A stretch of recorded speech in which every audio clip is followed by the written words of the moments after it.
modernos. Esto es Ley Abierta, un podcast donde exploramos el mundo legal y sus implicaciones en las sociedades modernas. Este podcast es producido por Todo Legal y Medios Modernos. En Honduras, mediante elecciones de segundo grado se eligen autoridades de instituciones públicas como el Ministerio Público, la Corte Suprema, el Tribunal Electoral, el IAIP y otras instituciones de gran importancia para el sistema democrático hondureño. Para hablar de este tema, hoy me acompaña el abogado Henry Salinas, a quien es segunda vez que tenemos en Ley Abierta. La primera fue en el episodio 39, donde hablamos del proceso de elección de los fiscales general y adjunto de Honduras. Henry, en su cuenta de X o antes Twitter, se describe como hondureño, abogado, maestrante de Derecho Penal y Procesal Penal, orientado a la lucha contra la corrupción, columnista en diario El Heraldo y Proceso Digital. ¿Cómo estás, Henry? Un gusto tenerte nuevamente por aquí. Hola, Rodil. Un placer volver a Ley Abierta, a compartir con vos, con tu audiencia, para que podamos hablar un poco sobre el contexto nacional, ¿verdad? De acuerdo. ¿Y qué es esto de elecciones de segundo grado, Henry? Las elecciones creo yo que las podemos ver, y yo sé que la gente a veces se pregunta por qué hablan de segundo grado, ¿verdad? Usualmente, hay dos mecánicas. La mecánica de las elecciones directas, que son aquellas que nosotros vamos de manera cada 4 años a ejercer el sufragio para elegir de manera directa a mi alcalde, mi diputado, mi presidente. Pero de manera indirecta hay otras elecciones, ¿verdad? Que son estas, que se supone que nosotros delegamos en Honduras, pues en el Congreso Nacional, en nuestros diputados, la responsabilidad y el poder de que ellos puedan elegir, pues, nuestras autoridades y que hagan también otro sinfín de actividades como reformar, derogar la ley. Entonces, los diputados eligen, por ejemplo, a las autoridades que mencionabas al inicio y que, dentro de las más importantes podemos decir, ¿verdad? Los magistrados de la Corte Suprema de Justicia, el tema del fiscal general, que para mí estos juegan un rol preponderante, ¿verdad? Porque básicamente, pues, son los que marcan la pauta del fortalecimiento del Estado de Derecho en un país, ¿verdad? El tema de justicia, lucha contra la corrupción y demás. ¿Se les llama elecciones de primer grado a las que son directas o no se usa el término primer grado? ¿Se usa el término directas? Directas okay. E indirectas. Ok, entonces, las elecciones de segundo grado es porque delegamos en otras personas, en este caso el Congreso en Honduras, y ellos escogen por nosotros, ¿no? Y hay un motivo de por qué se hace de esta manera, ¿verdad? ¿Cuál crees vos que es las cosas positivas o por qué se plantea este método de escoger funcionarios de esta índole a través de este método de segundo grado? Creo yo que la lógica es, para mí es más en un punto geográfico, creo yo, ¿verdad? Que se hace así. En tu municipio escoges a tu alcalde, para tu departamento escoges a tu diputado y para tu país escoges a tu presidente. Ya creo que para poder tener, por ejemplo, las autoridades que van a marcar la pauta de cómo va a funcionar la dinámica o la estrategia de un aparato judicial, creo yo que es un tema muy específico y que también se vuelve un poco hasta engorroso, ¿verdad? Entonces es mejor delegar esa responsabilidad en autoridades que conozcan un poco más el engranaje que se supone, ¿verdad? Que deberían de conocer cómo funciona el engranaje del Estado y que ellos puedan escogerlas. Sin embargo, aquí viene el reto, ¿verdad? Y esa es la parte donde no todo es color de rosa y que uno puede leer la Constitución de la República y pensar de que qué bonito es Honduras, pero no es así. O sea, esa responsabilidad o ese poder que delega el soberano en esos diputados es para que elijan personas y autoridades que representen propiamente los intereses del pueblo, ¿verdad? Pero no es lo que pasa. Lo que eligen son autoridades que van a cuidar la impunidad, básicamente. O sea, que sigan gozando de impunidad. Vemos que por naturaleza lo hablábamos eso también en el episodio anterior, que por naturaleza, pues, un juez natural es quien investiga, ¿verdad? O quien lleva, un caso sin un diputado, pues, termina siendo judicializado y cómo un juez natural va a llevar una causa a un diputado que fue ese diputado quien votó para que él estuviese ahí. Entonces hay una desnaturalización completa en este tema de las elecciones de segundo grado y por eso es que es muy importante que demos seguimiento. Y ahí está el papel, ¿verdad?, que juega la sociedad civil y por eso es importante promover el tema de la participación ciudadana para que la gente también esté pendiente de estos conflictos de intereses. Sin duda, sí. Es complicado, ¿no? O sea, porque es muy difícil hacerlo de forma directa por las cosas que planteas, desconocimiento de algunos procesos. También, digamos, escoger magistrados de forma directa es sería algo complicado. Hablábamos del caso de Bolivia, donde se hace, creo que es el único país, no sé si de América Latina, pero de los únicos que se hace elección de forma directa, ¿va? Sí, de lo que tengo entendido, creo yo que nada más es Bolivia que tiene ese sistema. Sí. Pero también presenta sus complejidades. Entonces, pues se queda con esta mecánica de forma indirecta o de segundo grado. Y ahí, de alguna manera, como que lo que queda es confiar en quien hace esa elección, ¿verdad? O sea, pues entonces el trabajo tendría que ser que nosotros escojamos correctamente a las personas que van al Congreso. Esa es la conclusión ahí. El reto es ese. O sea, sí, tener diputados y diputadas que conozcan muy bien el engranaje nacional. O sea, ¿qué es propiamente un Estado de Derecho? ¿Qué se requiere para que una persona sea magistrado o magistrada de la Corte Suprema de Justicia, para que sea fiscal general adjunto, comisionado al Instituto de Acceso a la Información Pública, en todas estas organizaciones? Lo que pasa es que terminan escogiendo personas de acuerdo a sus afinidades político-partidarias y no a sus competencias. Entonces aquí es donde... Pero puedes escoger a alguien competente, pero también que tenga una afinidad con vos. Sí. O sea, y digamos que es que la competencia no es suficiente. ¿O es suficiente, crees vos? Creo yo que por las pautas ideológicas que existen, ¿verdad? O sea, entendemos aquí que en Honduras tenemos también izquierdas y derechas. Entonces, bueno, si te gobierna un gobierno, varios juegos de palabras, de izquierda, pues vas a procurar que la gente que tengas sea de izquierda. De izquierda, pero al menos asegúrate que sea competente, ¿verdad? Pero tenés personas que no son competentes. Pero vos decías, la impunidad es principalmente lo que, como la lógica de pensamiento de los congresistas que escogen a estos funcionarios en elección de segundo grado, los ponen en esos cargos para proteger los actos de corrupción, ¿no? Entonces, para mantener la impunidad. Entonces, ahí, en esa motivación, la competencia medio de segundo grado, pues, o sea, sí, puedes tener a alguien muy competente que aún así proteja tus intereses. Sí, es una vergüenza. De hecho, ves también cómo hay gente que tiene mucho conocimiento de la Constitución de la República, por ejemplo, y que te anda defendiendo cosas inconstitucionales. Claro. Y utilizan ese conocimiento para perder a las personas. Claro. Y eso es lo triste de este país, que no todo el mundo está al tanto. O sea, vos le preguntas a alguien tierra adentro, una persona que básicamente lo que le interesa es levantarse temprano, cultivar sus plantas, ver cómo está su ganado y luego volver a su casa para comer y en fin, o sea, así se le va el día. Vos le preguntas qué entiende por Estado de Derecho, si sabe qué hace un comisionado del Instituto de Acceso a la Información Pública, posiblemente no lo entienda y tampoco quiera saber. Entonces es triste cuando hay líderes... No le va a ayudar a que crezca más rápido el cultivo. El cultivo que tiene sembrado.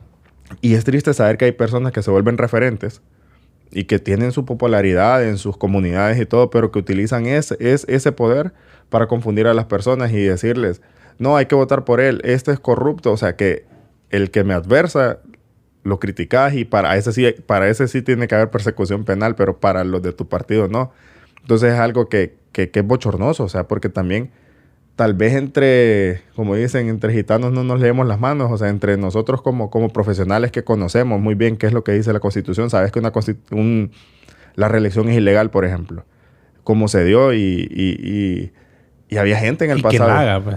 Y quien la haga. La Constitución ya regula cuál es el procedimiento si en realidad querés hacer cambios en los artículos pétreos. Sin embargo, ves que hay gente que ha caído en ese juego. Entonces, tenemos ahora diputados que también pasan justificando este tipo de conductas, que yo creo que al final no tiene que ser tu afinidad ideológico-partidaria, sino que tiene que primar tus competencias y también asegurar, y es algo que los estándares internacionales siempre buscan en las elecciones de segundo grado, garantizar independencia judicial, ¿verdad? Que eso es lo más importante, que la persona pueda tener independencia en la toma de sus decisiones. Y vamos a hablar un poquito después de eso, como derecho comparado, o sea, otros países, mejores prácticas, para acompañar la conversación con esos elementos. Hablemos un poquito de las elecciones aquí entonces en segundo grado. Ya mencioné yo un par de instituciones. Quedan algunas por fuera de las que mencioné, y para vos, ¿cuáles son las más importantes que se seleccionan a través de ese tipo de procesos? Creo que mencionaste las más relevantes. Ministerio Público, Corte Suprema, Tribunal Electoral, así es que se llama todavía, ¿no? Consejo Nacional Electoral y Tribunal de Justicia Electoral. Tribunal de Justicia, que es está dentro del CNE, del Consejo Nacional Electoral. Ah, es otra... Ahora es aparte. Ah, ok. O sea, y se seleccionan a los dos. ¿Son magistrados o no? Ellos son magistrados, sí. Ok. Consejeros, los del CNE consejeros y los otros magistrados del Tribunal de Justicia Electoral. ¿Queda otro por fuera? Comisión de Política Limpia, que la unidad de política limpia, así se conoce, pero es la unidad de fiscalización de transparencia de partidos políticos, es un nombre medio largo. O sea que es una especie de ministerio público enfocado a temas políticos, a temas electorales. El financiamiento de las campañas electorales. Y que presentan requerimientos ante el Tribunal de Justicia Electoral. Bueno, eso es lo que esperamos. Eso es lo que deberían de ser. Ellos comenzaron por sugerencia de la Maxi a partir de las elecciones generales de 2017. Entonces, de ahí no hubo como mayor información. Creo yo que ese es el reto que tienen, que ya los escogieron ahora, a los nuevos comisionados, que hay un poco más de beligerancia, ¿verdad? Por todo lo que hemos visto que ha pasado en esos juicios internacionales, que pareciera que es la regla general es que haya dinero de narcotráfico en campañas electorales. Creo que tienen un reto grande. Y también cuidar de que no solo no haya plata también de corrupción en campañas electorales, que vemos aquí que hay gente que hace una publicidad tremenda, que apertura miles de cosas y no sabemos de dónde es procedente la plata. Entonces, ellos tienen algunos requerimientos basados en la ley de transparencia y fiscalización de partidos políticos que deben de garantizar para que haya como un proceso electoral leal, ¿verdad? En igualdad de armas y competencias. Si analizás como todo esto y lo que vos mencionabas antes, el objetivo o como una de las posibles motivaciones de los congresistas es que sus actos a la hora de que ellos cometan un ilícito, si eso es lo que hacen, pues a aquella persona que pusieron les sirva de algo, o sea, una especie de escudo. Aparte de esa, hay otras motivaciones políticas que forman parte de este entramado de sistema de justicia, o ¿cómo lo miras en ese sentido? Hay varios temas, digamos. No sé si has visto a veces cómo se menciona, porque también este juego político que está sucediendo ahora, y no en este gobierno, o sea, no quiero como satanizar o hablar de ese gobierno, en el pasado ha sucedido. De hecho, en Honduras se dio un golpe de Estado, un poder al Poder Judicial en diciembre de 2012. Ya recientemente la Corte Interamericana de Derechos Humanos se pronunció al respecto. Pero a raíz del conflicto que está sucediendo aquí con el gobierno, vemos que se habla que algunos andan negociando impunidad. Hablo de ese conflicto por la faceta de lo que ha mencionado Jorge Calix, que algunos andan negociando impunidad y este sinfín de cosas. Te da a entender como que pueden jugar con el Ministerio Público. Como que el fiscal general está esperando que le diga a quién sí, a quién no sacar un requerimiento fiscal. No estoy diciendo que eso pase, digo que eso es lo que dan a entender. Y esa es la parte que preocupa. En el pasado nosotros vimos que hubo un proceso de elección del fiscal general adjunto un poco irregular en noviembre del año pasado, 2023, porque fue una comisión permanente del Congreso Nacional que eligió las autoridades, que era el mismo fiscal que está ahora como fiscal general. Entonces mirabas a la oposición cerrada a darle el voto a ellos. Entonces al final se hizo de esa manera y bueno, al final esa misma oposición terminó eligiéndolo. Entonces para algunos se supone que andan negociando impunidad. Otro de los temas muy importantes detrás de estos procesos, que para mí creo yo que lo que más hay que vigilar, si me tocara elegir, todos son importantes, pero es la Corte Suprema y el Ministerio Público, es el hecho de la prioridad de los casos. O sea, a veces escuchas que hay gente que te dice que tiene una casación y que ya lleva 6 años y que no se pronuncian. Es porque de repente no la han priorizado, pero hay otros recursos que en 2 días ya están resolviéndolos. Entonces ese orden de prelación de los casos también es algo que hay un sinfín de intereses detrás de eso, ¿verdad? Porque es empresa privada, son los bancos, son a veces amigos o cercanos a los magistrados. Entonces representan intereses de ellos. Entonces esa es la parte complicada, porque se supone que como pueblo elegí a los diputados para que te pongan autoridades que representen los intereses del pueblo, pero es todo lo contrario, van a representar intereses de sus allegados, de sus grupos económicos, sociales, políticos, pero no del pueblo. Sí. ¿Y será que hay salida de eso, vos crees? O sea, aparte, digamos, hay salida sistémica o mecánica que se pueda pensar en un sistema que sea que evite estos errores o es la moral humana puramente? Voy a decir algo que puede escucharse un poco grosero, pero creo yo que también es la ignorancia. O sea, se juega. O sea, la gente... tenemos diputados que han llegado por ser payasos en redes sociales o en medios de comunicación. Y llegan porque tienen votos. O sea, de hecho, claro, porque son populares, ¿no? Exactamente. Al final eso es lo que es las elecciones directas. Es el problema de las elecciones directas también. Que en el fondo es un concurso de popularidad. No de conocimiento, no de aptitudes, no de competencia, ¿no? Entonces, ¿qué vas a esperar de ellos en el Congreso? Entonces, y entendés, vos agarrás la Constitución de la República, ves las atribuciones y facultades que tiene un diputado, decís, esto no es para cualquiera. Son como 40. ¿Cuántas son por ahí? Sí, no recuerdo el monto, creo 40 y algo, sí, 45, creo que eso es un sinfín de actividades y atribuciones que tienen que hacer. Oye, me presentaron un proyecto de ley.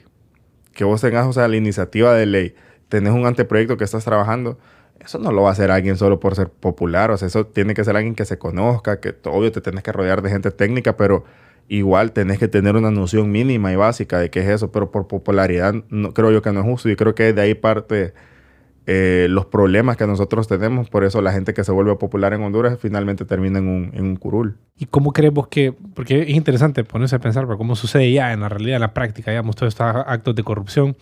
¿Cómo será, digamos, los congresistas? ¿Cómo interactúan estos grupos de poder con ellos? Y de ahí, ¿cómo les dan las órdenes de no falles en este sentido? ¿Cómo crees vos que sea eso en la práctica? Vos que has estudiado casos de corrupción y eso, ¿cómo sucede? Muchas veces es la línea, ¿verdad? Partidaria. Y ese es el tema que preocupa a veces. Cuando una persona te dice, no, es la línea del partido. Entonces, como la línea es la línea, entonces miren, hay que votar por ese. Pues entonces todos van como borregos a votar por ese. Pero y ya en el funcionario ya electo, en su cargo, ya cuando él está otorgando los favores, ¿cómo será esa comunicación de, mira, vas a hacer esto? Ellos hablan ya con... Directo. Les dan pauta directa. Eso me lo apurás, esto no me lo apures. De hecho, ya han habido algún par de entrevistas que he visto algunas personas que están en este tipo de puestos. Tengo que consultar con las autoridades. O sea, ¿por qué tenés que consultar si ya estás en el cargo? Vos tenés que tomar la decisión. Y las autoridades, o sea, y con quienes ellos hablan es un interlocutor, me imagino, ¿eh? Los caciques de los partidos políticos. Y estos hablan con sus grupos de interés al quien responde. Tal cual. Ah, ok, claro. Entonces este es el interlocutor. Imagino que cómo asignamos esta prioridad es también hacer una especie como de mercado, ¿no? Así ¿Quién es. paga más ahorita? De alguna manera, si lo querés reducir a algo bien vulgar, pero puede ser en ese sentido, ¿no? Y luego vos lo ves y decís, ok, si vos te fijas con el cambio de gobierno, surgen nuevos ricos. Y ves que otra gente, por ejemplo, que se dedica a estos medios y todo, de repente hay medios de comunicación que se vuelven un poco más pobres cuando hay cambio de gobierno, pero otros se vuelven más ricos también. Entonces todo eso es un intercambio de favores que también te los devuelven cuando ya estás en el poder y estás buscando en la siguiente volverte a reelegir. Ves que ese dinero se retorna porque también te van a apoyar tu campaña. Los medios de comunicación se ponen un poco más flexibles para apoyarte. Los empresarios que ayudaste con la sentencia o con los problemas judiciales que tenían, te van otra vez a financiar para que tengas mayor capacidad de plata en tu proceso. Entonces, no, es una locura y por eso es la importancia también. Imagínate este ejemplo que menciono, que es una cuestión totalmente hipotética. El rol preponderante que debería de tomar entonces la Unidad de Política Limpia, por ejemplo. Para asegurarse, se supone que vos abrís una cuenta bancaria. Entonces, ahí tenés que justificar toda la plata que vos utilizaste en publicidad. Pero aquí no vemos eso. O sea, no sucede. En los informes no es algo que sea reflejado. No tenemos certeza de saber, ok, y por qué tenía 3,000 millones de lempiras en una campaña electoral y en la cuenta nada más reportó 10,000 lempiras. ¿Y esta Unidad de Política Limpia, ya las autoridades fueron electas o viene dentro de poco el proceso? No, ya están electas. Sí. ¿Y cuándo es la próxima elección? Creo que estas personas duran nada más 5 años. No tengo mucha certeza, pero... ¿Y esta es la primera magistratura de ellos? ¿Es la primera este año, vienen comenzando. Ese cargo, pensando, como dicen en el derecho, piensa mal y acertarás. Pero sí, si vos sos diputado, ese cargo es bien delicado, ese de estos funcionarios de la Unidad de Política Limpia, porque son las personas que en las elecciones te pueden ir a acusar o no, ¿verdad? Una de dos, acusarte o no acusarte. Entonces, imagínate algo. Ya ahora también ya están elegidas de manera muy prematura, bajo ese consenso que mencionábamos antes de que se eligió el fiscal general en un centón ahí en el Congreso Nacional. Un día de la noche a la mañana se pasó eso. También ahí mismo se eligieron ya las autoridades del Consejo Nacional Electoral. Las próximas autoridades que van a estar dirigiendo. Que todavía no ha sido la elección. Ya se eligieron. Pero todavía no ha sucedido formalmente. No. Entonces uno de ellos, por ejemplo, es el o sea, ministro. Eso fue toda la negociación se dio ahí, se supone, ¿no? Ahí se dio. Entonces, ¿qué pasa? Tenés personas, entonces se delega, vas a tener un nacionalista, los 3 partidos mayoritarios. Un nacionalista, uno de Libertad y Refundación y un liberal. Para mí estos entes deberían de estar despolitizados. No es correcto porque al final...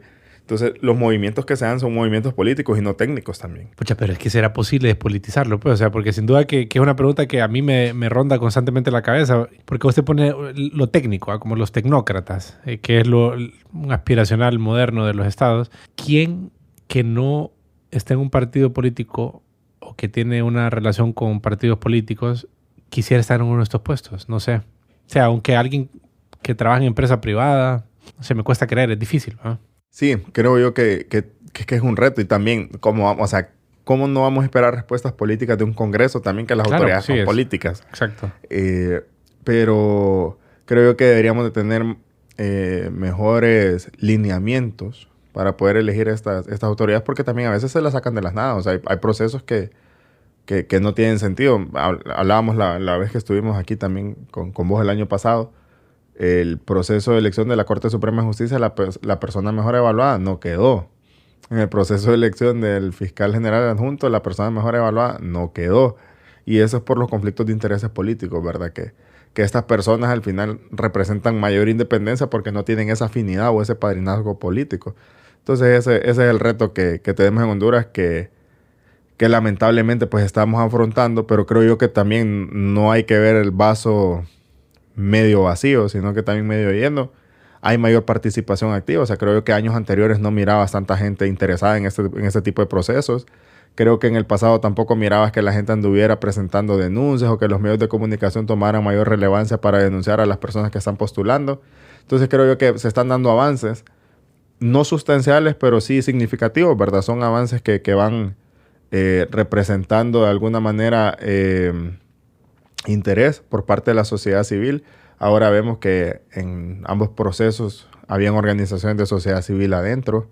Eso te permite que tengas documentado qué es lo que sucede en el proceso, pero el reto siempre va a estar en el Congreso Nacional y para eso pues el reto también lo tiene el pueblo hondureño en qué autoridades vamos a escoger para tenerlas dentro del Congreso. Es lo que te mencionaba, que para mí es importante poder conocer qué propuestas lleva un diputado, qué intereses representa para saber qué va a ir a hacer una vez que esté ahí adentro. ¿Y vos crees que podemos darnos cuenta de qué intereses representa? Yo creo que no. O sea, porque la habilidad del político, del diputado, es decirte lo que vos querés escuchar, pues.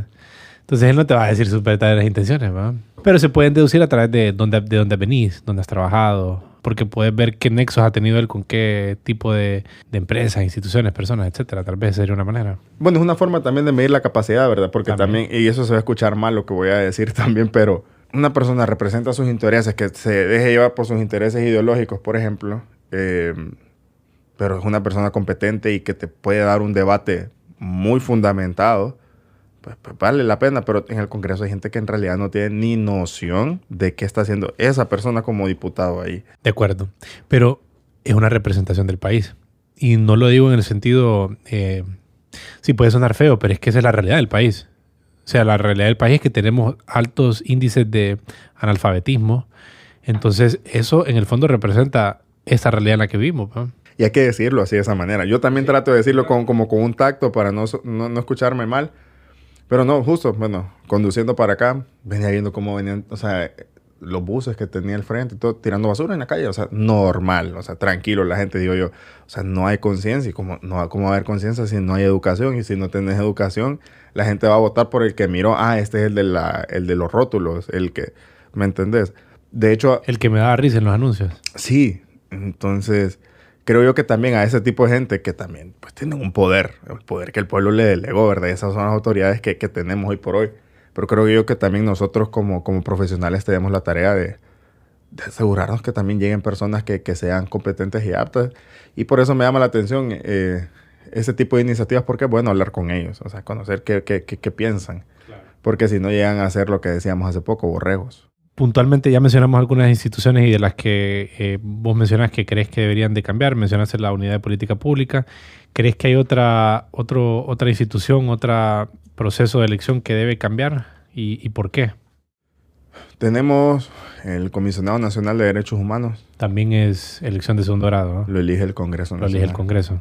Ese tipo de temas aquí en Honduras, un país donde, ya lo mencionabas, tenemos altos índices, bueno, de corrupción, de impunidad, pero también el índice de desarrollo humano nuestro también no está muy bien, no recuerdo en cuánto está, pero hay múltiples violaciones de derechos humanos que suceden. Casualmente, ahorita estamos hablando de esto, pero recientemente se acaba de dar un cabildo abierto un poco controversial en Tocoa, Colón, sobre esos temas de las mineras y demás. Para mí es importante el tema del seguimiento de los derechos humanos. O sea, garantizar que la población al menos pueda tener un resguardo, y el Comisionado Nacional de Derechos Humanos es eso, ¿verdad? O sea, es la garantía donde la gente va a presentar sus denuncias, donde hay gente que también va a buscar el mecanismo de protección. Aquí tenemos defensores ambientales que a cada rato sufren amenazas, otros mueren, de hecho. Entonces, creo que también eso es un tema que tenemos que prestarle bastante atención, y me da pesar que muchas veces es más la comunidad internacional que le presta atención a los temas de nosotros como país. El tema de los defensores ambientalistas es un tema preocupante. Y muchas veces es callado en medios de comunicación y todo, ¿no? O sea, porque tal vez con los intereses con los que estas personas pelean son intereses de corporaciones muy grandes que ellos pautan en los medios de comunicación, pues. Y entonces ahí hay un conflicto de intereses bien difícil de llevar a cabo. Y de mecanismos particularmente, por ejemplo, hablábamos de la Corte Suprema y del Ministerio Público, ¿verdad? Entonces este proceso básicamente hay múltiples organismos de sociedad civil, políticos, proponen candidatos y luego pasan por un proceso de evaluación y finalmente concluye una nómina de una cantidad como el doble de los que terminan siendo electos, creo, ¿verdad? No sé cuántos eran para la Corte, cuántas personas son los que formaban parte de la nómina. ¿Te recuerdas? ¿Unas 30 tal vez o no? Creo que eran 45, si mal no recuerdo. Correcto. Y de esos el Congreso elige los 15 que quedan, ¿verdad? ¿Vos crees que ese proceso está viciado? ¿Hay algo que cambiar? Vos mencionabas, por ejemplo, no quedan los mejores, ¿verdad? Que es un problema. ¿Vos crees que debería ser automático que queden los mejores o qué pensás que debería de cambiarse ahí? Mira, hay cosas que siempre la gente también dice, ¿verdad? Que no se cambian de un zarpazo a otro. O sea, lo que nosotros hemos vivido también ha sido un desorden como país. O sea, hablábamos hace poco, en el 2012, quitaron 4 magistrados de la Sala de lo Constitucional como que sin nada. Ese tipo de cosas, obvio, que generan mala gobernabilidad y que también ya volvemos al mismo tema de lo que hablábamos de la calidad de nuestros diputados. Sin embargo, con todo y todo, o sea, tendría que ser alguien altamente pesimista y negativo si yo digo que el proceso de elección de la Corte Suprema estuvo mal. O sea, para mí hubo avances en comparación a los procesos anteriores, que sabrá Dios dónde está la información del proceso antes del 2015. Por ejemplo, todos los procesos que hubo antes, ni idea tengo.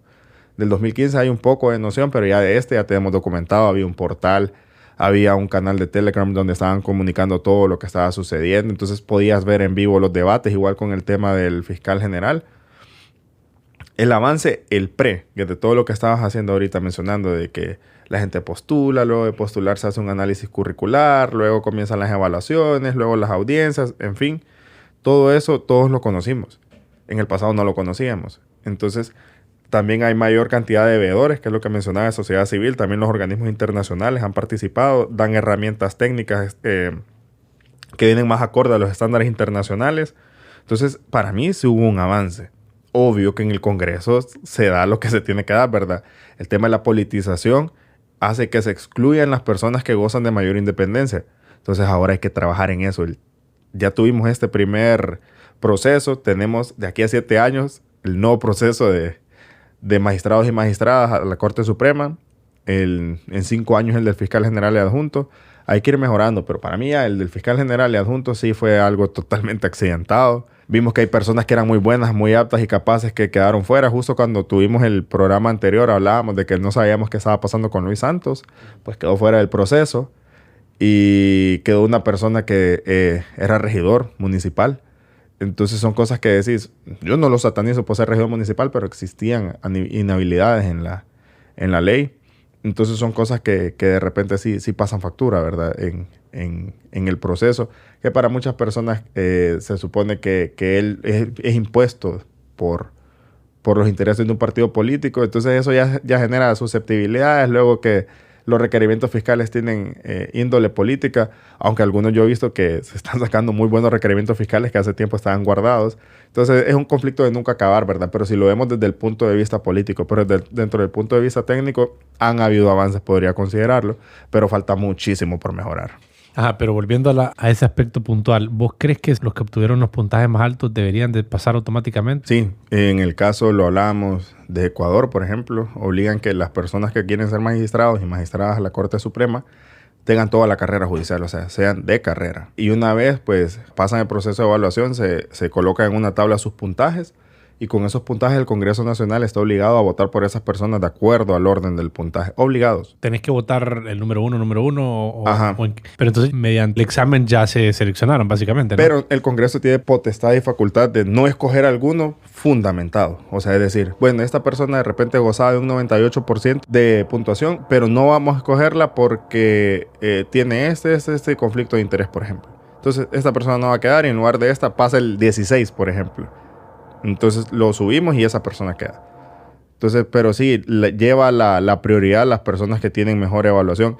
Pero aquí en Honduras lo que pasó fue que el Congreso Nacional sacó otro puntaje, por ejemplo, para las autoridades del Ministerio Público. Eso no tiene sentido, pues.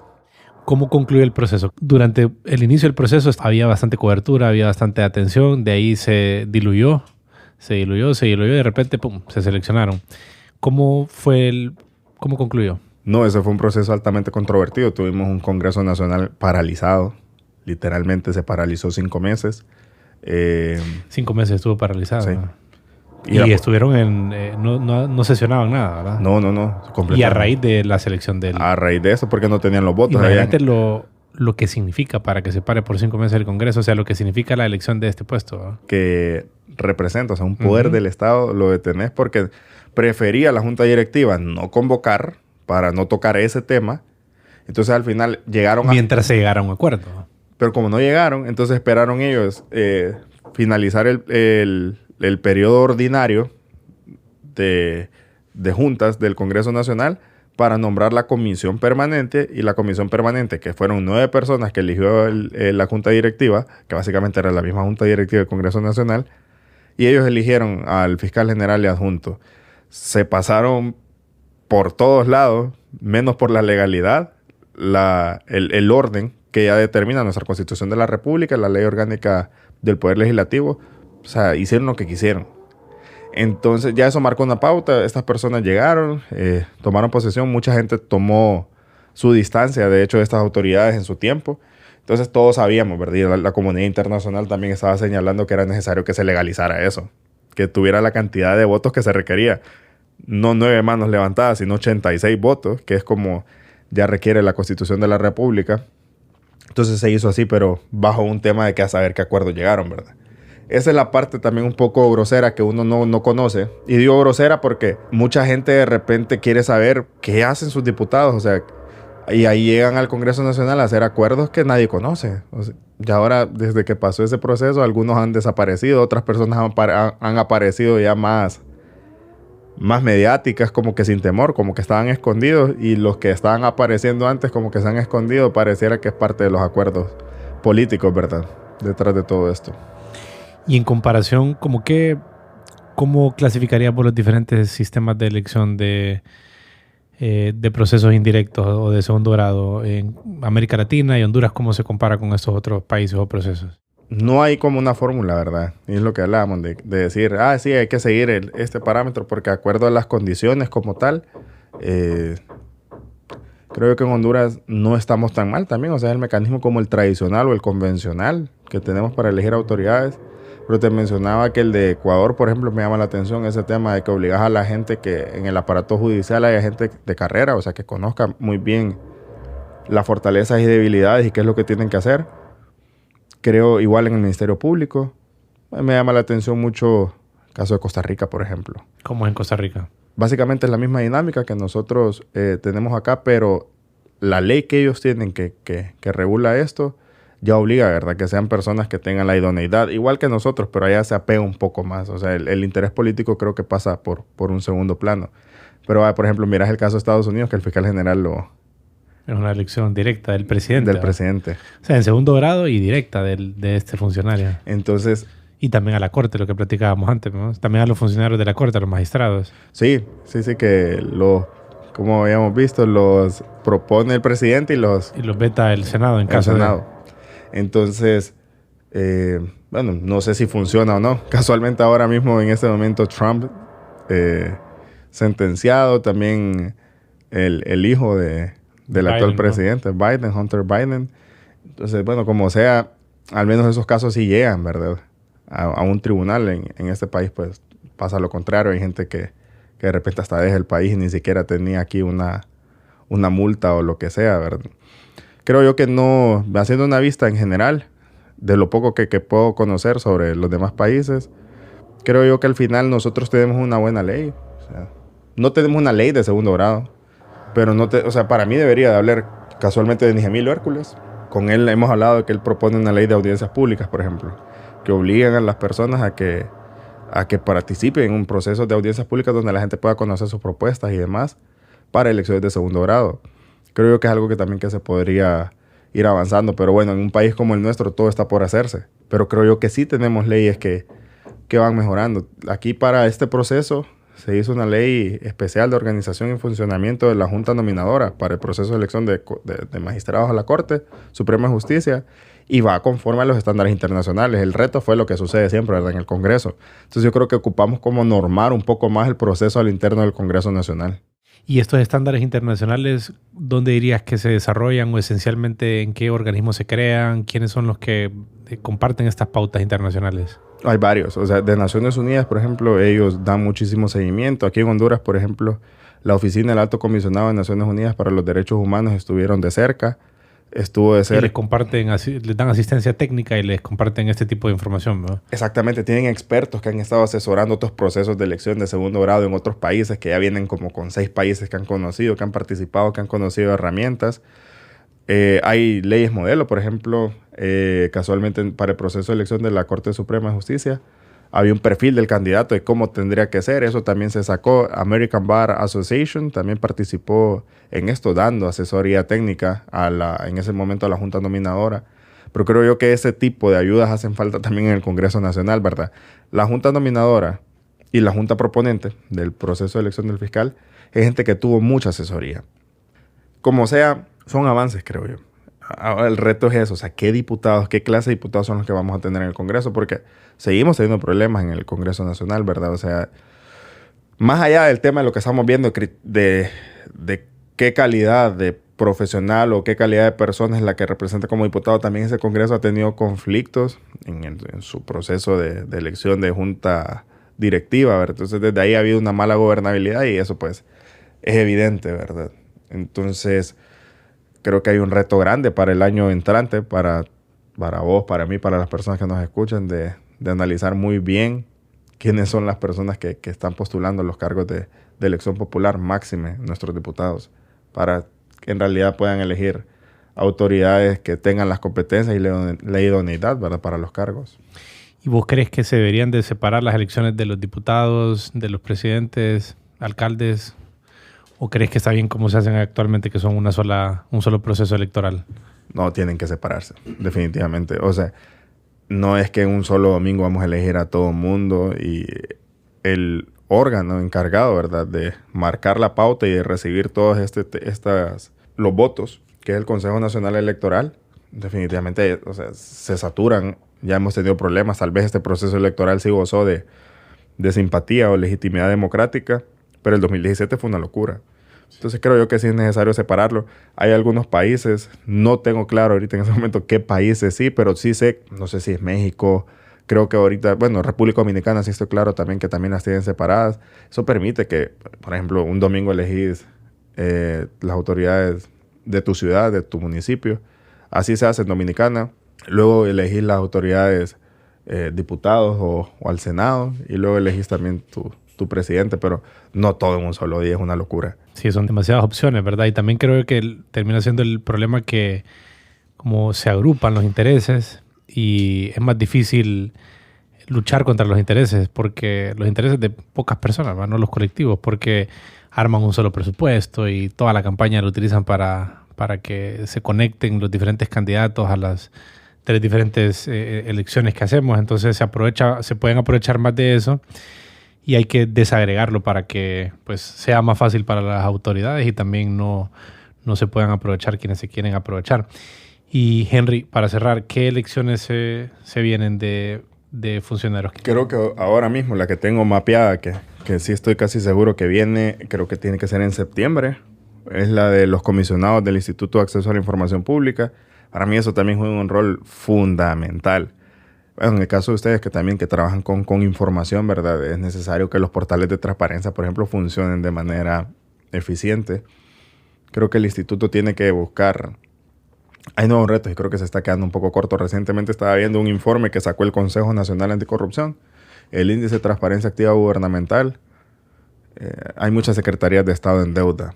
Entonces, para que dejen de estar en deuda, es necesario que tengamos comisionados que conozcan muy bien la Ley de Transparencia de Acceso a la Información Pública, que conozcan muy bien cómo funciona este tema de los portales de transparencia y buscar apegarnos a los estándares internacionales en temas de acceso a la información pública para que la gente pueda conocer qué es lo que sucede con nuestros fondos y posteriormente pues podamos tener ciudadanía informada, y con ciudadanía informada tenemos gente con mayor conocimiento y tal vez elegimos mejores diputados, ¿verdad? Con más conocimiento. Entonces ese es el proceso que ahora mismo tendríamos que estar vigilando.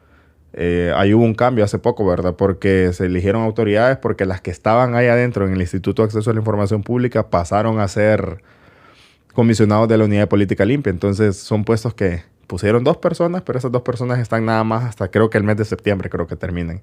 Pero ahorita se tienen que elegir nuevamente las 3 personas que van a estar ahí. Gracias por acompañarnos, Henry. No, gracias a vos por la invitación. Esta es una producción en colaboración con Medios Modernos.